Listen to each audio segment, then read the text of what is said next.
Hello there. That is extra appropriate this week because the Kenobi show is coming up very soon. I'm very excited. If I had a sword, I'd be like the Ned Stark meme. He's like, cold brew season is coming. Cold brew takes a while to brew. As the name implies, it is brewed cold, usually in the fridge. And it takes anywhere from kind of on the low end, around 8 hours, to even up to 24 hours to do its full process. Now, there are many different recipes for cold brew. You can brew concentrates, you can brew ready to drink cold brews, lots of different options. But the core of cold brew is that it takes a long time, or at least that's the idea. However, there are some products out there that claim to make cold brew at a much faster pace than that, like at minimum 8 hours. And I have one of them here today. Very excited about it. Let me go grab it. This thing right here is the Presto Dorothy Rapid Cold Brewer. I didn't note this until I read a review of it online, but it is called the Dorothy because it makes a tornado. I will explain that more soon. Let's get this unboxed. I am trying very carefully not to show you one particular side of this box because it has my address on it. Let's get into this. Now, I was particularly drawn to this contraption, first of all, because it claims to make cold brew in just 15 minutes, but also there is the tornado aspect to this entire thing, which I will show you more very soon. No! Welcome, friend. You gotta go. No, okay.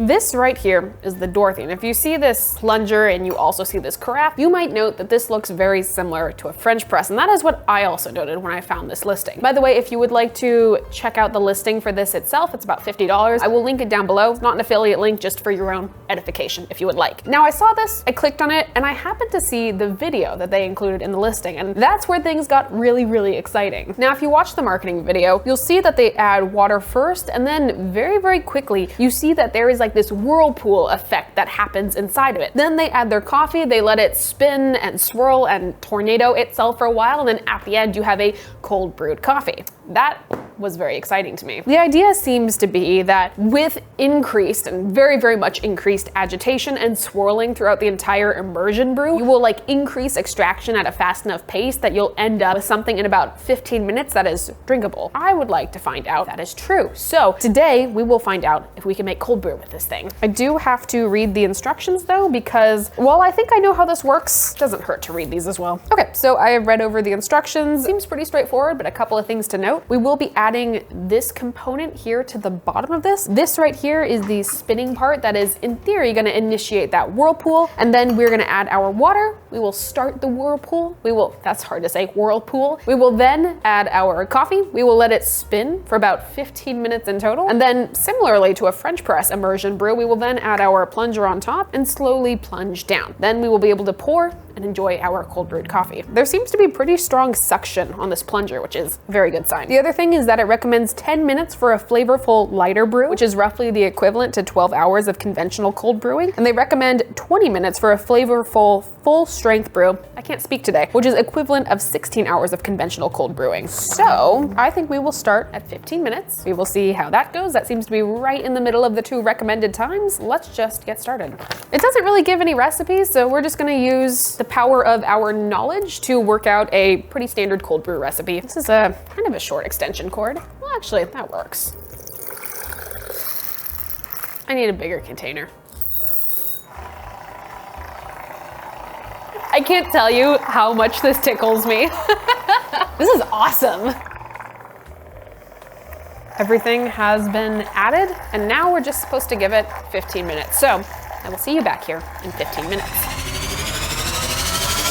For you, I know this was a quick second, but for me, it's now been an hour and a half of trying to use this. Now, we have done 2 different brews. I'm using quotations because we didn't make anything really drinkable. I almost said edible, drinkable. I am very tired at this point. So we scrapped all of that, and I think we're just gonna follow exactly what the instructions say. I'm just gonna show you the weird, strange oddities that are happening right now, and we'll talk about it. Yes, I'm feeling a little bit traumatized by this brewer, but we will persevere on. I'm very sad to say that I don't think any of this is pleasantly surprising me. I've been surprised multiple times in the past last hour and a half. None of those things have been pleasant, but let me just show you what's going on. So we have our brewer. Our carafe needs water in it first, and we also need to insert this little like spinning contraption. So with its little seal, place it at the bottom. I'm gonna add water up to right around this fill line, and that just happens to be right around 800 grams or 800 milliliters.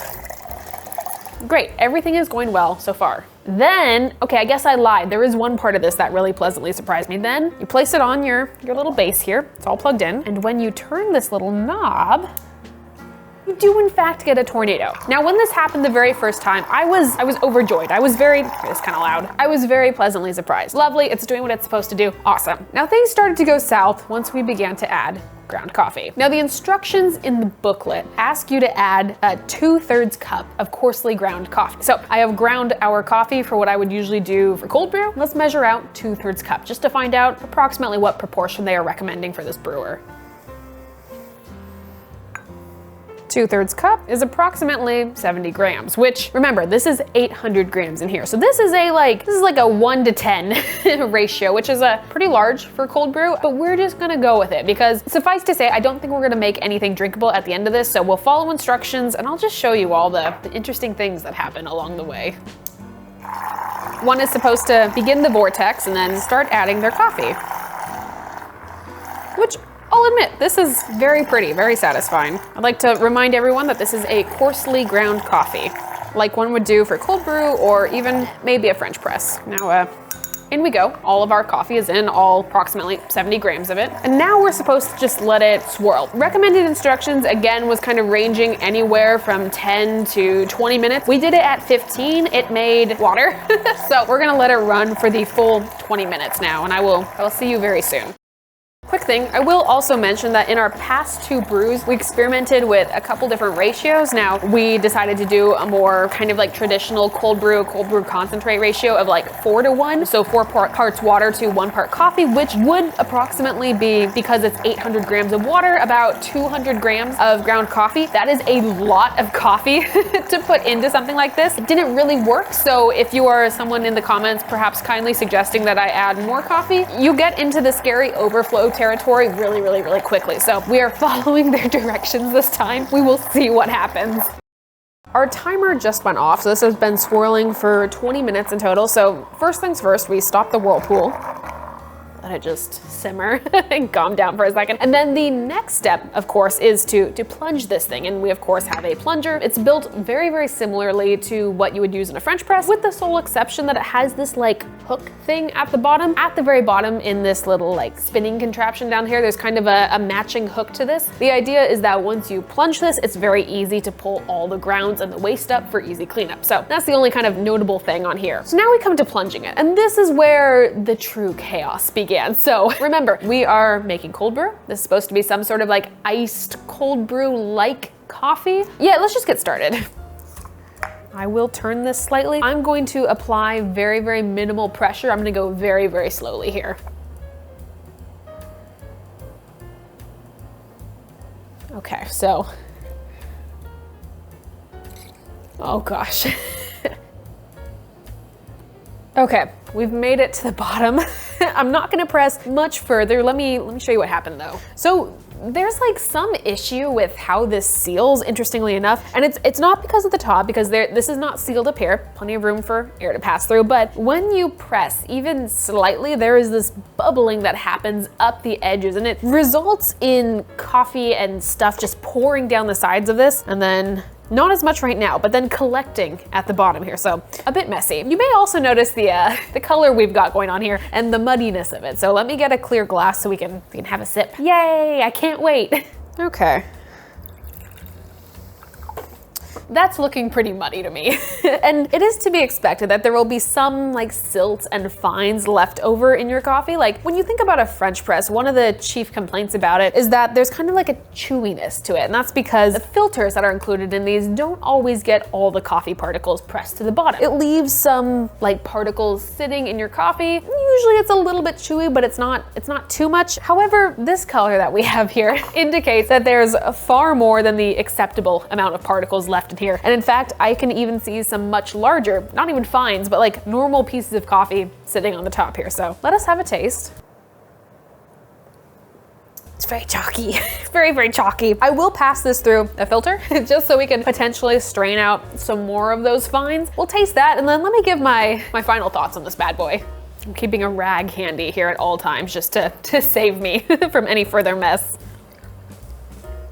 And we'll just give that a second to pass through. Now, I think my main question for people at the end of this is, how does one use this? Because I followed instructions exactly. I've even not followed the instructions and done what I think would have mitigated the issues that we were having. And yet each time we ended up with a very, very, very like cloudy, chewy, just coffee grounds everywhere cup of coffee that I would not consider cold brew. I would be hesitant to consider it even like an iced coffee. This is very much like we steeped some coffee for a little bit and then strained out half of it. But when you go online, especially on Amazon, this thing is fairly high rated. It's got quite a few reviews and it's sitting right around 4 stars with lots of people saying they had successful results. Now, those could either be lies, those could be fake, I suppose, but there are so many of them that I start to question if I have just done something very, very wrong. So if you have that answer for me, feel free to let me know down below because I want this to work. I really do. It's delightful. The tornado and all of that is very, very fun. The idea of it is super fun. However, in practice, this is not something that I have been able to master, nor is it something I necessarily recommend. So this was today. This was a very different video than I expected to make when I started out, now approximately 2 hours ago. But here we are at the end of it, and it is what it is. Sometimes we're not always as delightfully surprised as we want to be. Now, I'm gonna let this continue draining for a little bit, but as you can see, it is kind of slowed down to a very slow crawl, and that is mostly because the amount of coffee that is left in here is just kind of clogging up the filter. And even what we do have is not really much of anything. It is very, very watery. It really tastes like you dunked some coffee into some water and then called it good. So I think we're gonna wrap up for today. This was a very interesting thing to look at, a very fun time. Fun in the sense that I'm glad that it is over. And again, if you have any more information about this, I would love to hear it. Now, I'm Morgan Drinks Coffee, pretty much everywhere you can find me online. I'll be here on YouTube once a week, plus many shorts. And you can also find me on TikTok and Instagram almost every single day. Now, I hope you all have a great rest of your week, and I will see you very soon. I suppose I'm gonna go drink this off screen somewhere. Goodbye, everyone.